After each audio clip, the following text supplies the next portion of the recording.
blue corner, a Kung Fu fighter, holding a professional record, 15 wins, 4 losses, 1 draw. He stands 6 feet 3 and 1/2 inches tall, weighing in at 206 pounds. Fighting out of Coatbridge, Scotland, Paul Craig!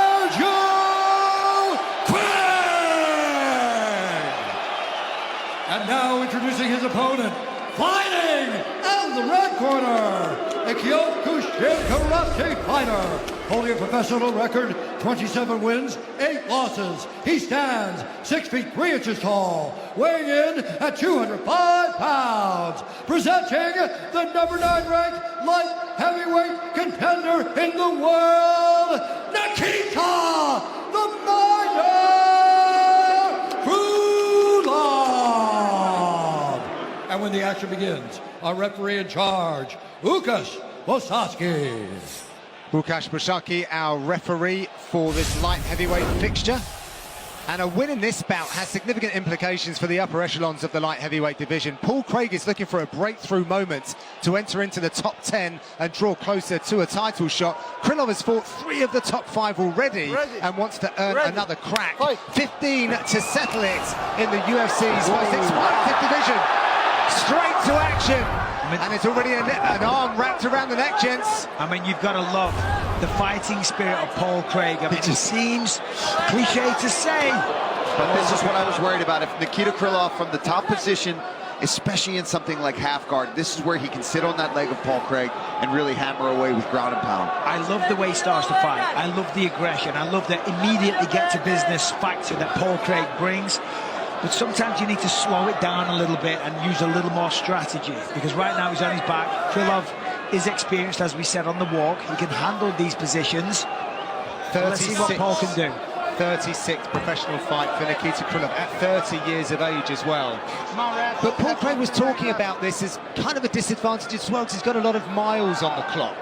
A lot of miles on the clock. Experience is a double-edged sword, of course. You know, you get good, you understand it all, you get better skills, but you do have a lot of wear and tear on the body. However, that said, you know, the last time he was in there was against Magomed Ankalaev, who has a pretty good knack of taking people out of there. And he went to a decision, and it was a pretty close decision as well. Well, he reckons if he was a little bit more active, I believe he said the first round, then he might have taken that. So look for more activity out of Krylov, who's sporting some new artwork as you well. guys see this shoulder? It's almost like he's proven a point to him right now as well, on top of Paul Craig. He's digging his forearm and his shoulder every single chance he gets into the neck and throat of Paul Craig. Well, that's an old school technique, driving the forearm into the throat. It's just making his life miserable. Very uncomfortable. You're not going to get a submission, but it does, you know, I almost swore there, but it does get very annoying, especially in training. Like, what are you doing? But he's not going to win a fight like that, and that's what we're here to do. Now, Paul's going to get busy with the guard. Right now, he's in half guard. He's going to try and reclaim a full guard or try and hit a half guard sweep. What he could do is usually suck him over. So Krylov, see that leg there, comes a little closer to the body and use his left arm and then tilt him over. Nice job of getting the guard. Oh, nice. I think he's dazed. He definitely huge shots from Krylov.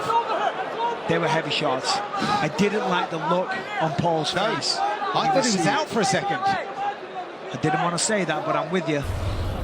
Yeah, it looks like one of those hammer fists just kind of woke him back up. He's got to be careful here. The lighting rig again. Krylov. Some up kicks though from Paul Craig throughout that famous triangle. It certainly worked here before. But Krylov doing a good job now, advancing to side control. I tell you what, sledgehammers, Michael. They're very heavy shots, and typically it's hard to generate too much power from side control. Normally that's why you use elbows from there, but Krylov just came up, bang, bang, over and over. Not a great start for Paul so far. I'm sure he doesn't need me to tell him that. Oh, they're heavy. He's got to get up. He can't.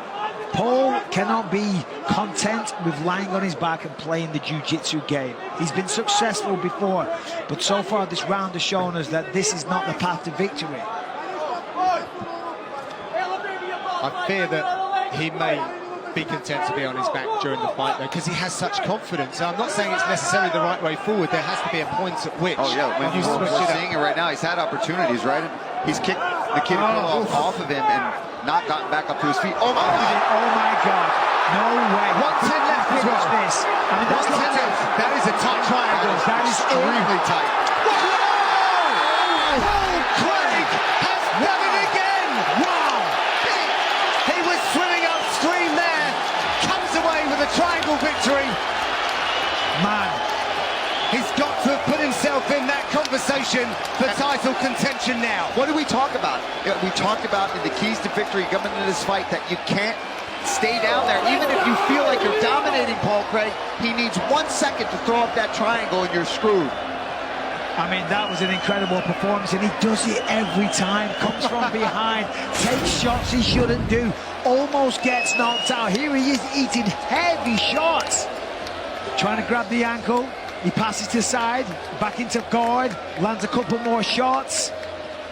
Here he is again, just swarming, but Krylov gets a little reckless, throws the right leg over the shoulder, and boom, there it is. You know when Paul Craig has it locked in with the power that he has, and more importantly, the technique, you have no choice but to tap. Paul Craig does it again. Well, Paul Craig told me that he wants his daughters to go to school on Monday proud of their dad's victory. Millie and Maya, look at what your dad just achieved. Yeah, I think they're going to be very proud with that performance. Listen, the guy has all heart. He takes a beating sometimes in these fights, but he doesn't care. He talks about being a warrior. He goes out there and he does that. All right, let's give Paul Craig his moments. Here's Bruce Buffer. Ladies and gentlemen, referee Łukasz Bysowski has called a stop to this contest at 3 minutes, 57 seconds of the very first round. Declaring the winner by submission due to a guillotine choke,